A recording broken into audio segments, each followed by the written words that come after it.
মেয়েটি অনেক স্বপ্ন নিয়ে, দুচোখ ভরা আশা নিয়ে ডাক্তারি পড়েছিল। তার স্বপ্ন ছিল ডাক্তার হয়ে নিজের জীবনকে সুন্দর করবে, একটা সুন্দর সমাজ গড়ে তুলবে, মানুষের সেবা করবে। দুচোখে তার স্বপ্ন ছিল নতুন জীবন সাজানো। এই তো কিছুদিন পরেই তার জীবন সঙ্গীর সঙ্গে একটা সুন্দর স্বপ্নময় জীবনের গাঁথ ছড়া বাঁধত। কিছুই হলো না তার। সুন্দর জীবনের স্বপ্ন ভেঙে চুরমার হয়ে গেল একটি রাতে।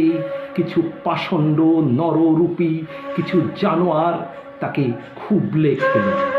তার শরীর, তার মন, তার সমস্ত আত্মা জুড়ে এক বিভৎস অত্যাচার। চলে গেল মেয়েটি, তার সমস্ত স্বপ্নই থেকে গেল। তার আত্মা যেন